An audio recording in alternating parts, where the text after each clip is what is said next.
Hello and welcome to Module 3. The sort of central activity of this module is Lesson Plan 2, where you're going to assume the perspective of a student from grades 4th through 12th, and you're going to make a movie pretending that you are a student. So you would then have to figure out, what did this student that I'm pretending to be, what did this student's teacher assign for them, what is the curriculum that this assignment is revolving around, what are the objectives and that kind of thing. And that's where the lesson plan piece comes in.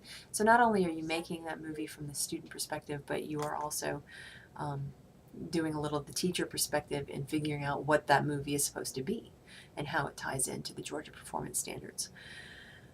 So what I recommend then is that you don't wait until like the middle of the second week of the module, for instance, to start on this.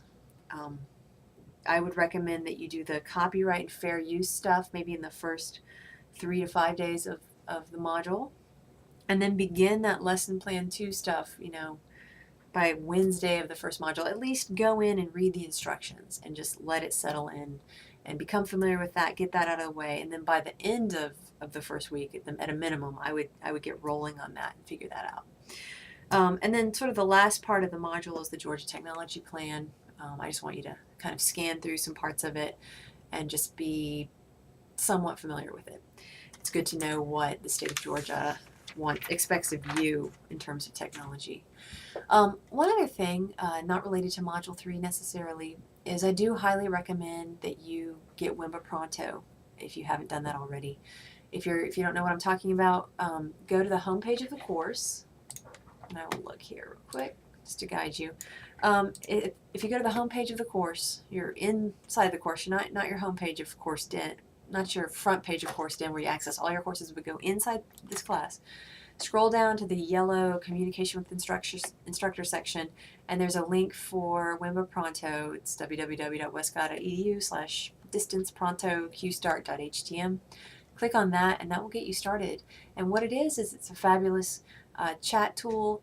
I just used it with one of your classmates, and she was having a problem with her Movie Maker project.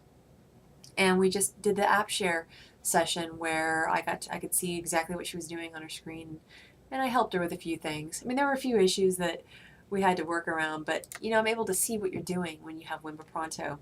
And also, it just kind of gives you that feeling that you're not alone sometimes. You can chat with your classmates if they're also online, ask them a question. And I know a lot of you stay up way later than I do, and there could be somebody that's burning the midnight oil alongside you, and maybe they can answer a question. So it's kind of there to support you and make you feel like you're not alone. So I highly recommend it. Also, it's got webcamming features. You can do audio on it if you plug in your headset. We can do whiteboard sessions with it. And again, the really cool feature in a pinch is that you can share your computer screen. So I can see what you're doing on your computer and attempt to help you. So I highly recommend Wimba Pronto. I feel like you're missing out if you're not on there. All right, well, that's all for now. Let me know if you have any questions.